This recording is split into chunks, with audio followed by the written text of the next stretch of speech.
तोहरा बिना यीशु केहू न सहारा बा। सुन लीती और जी हमार हो। तोहरा बिना प्रभु केहू न सहारा बा। सुन लीती और जी हमार हो। हाँ छछनी के हम जीले जिंदगिया लौकता ते सगरो अन्हार।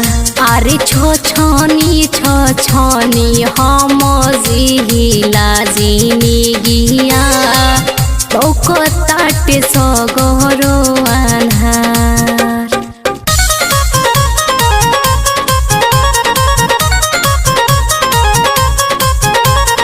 जय बिहार रिकॉर्डिंग स्टूडियो मीरगंज।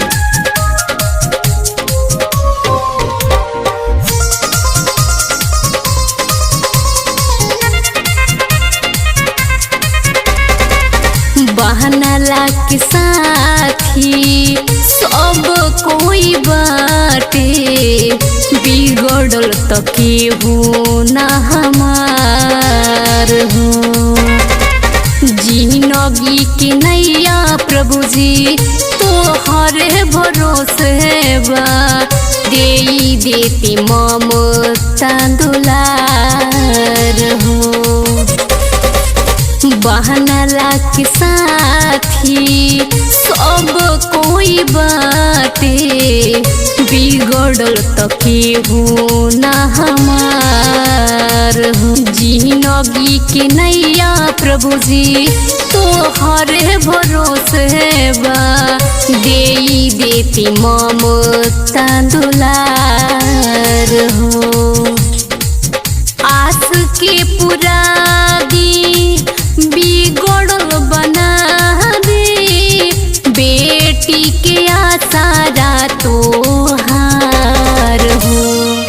हाँ छछनी के हम जीले जिंदगिया लौकता ते सगरो अन्हार। अरे छछनी हम जीला जिंदगिया लौकता ते सगरो अन्हार।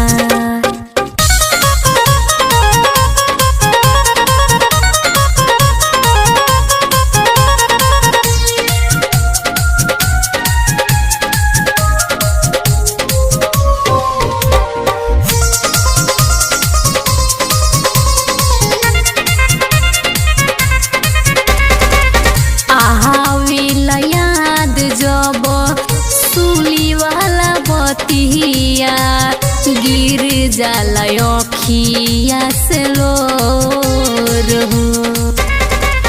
कोड़ावा के मार खोइनी कटवा के ताज हो।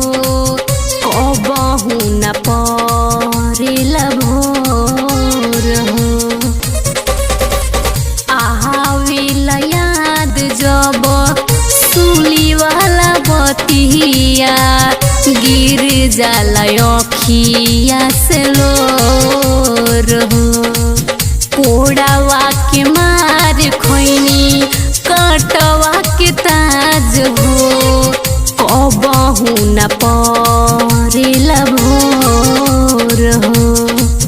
दुखावा उठा के पाप के मिटा के जगत के कोइले कोने आन हो। हाँ छछनी के हम जीले जिंदगिया लौकता ते सगरो अन्हार।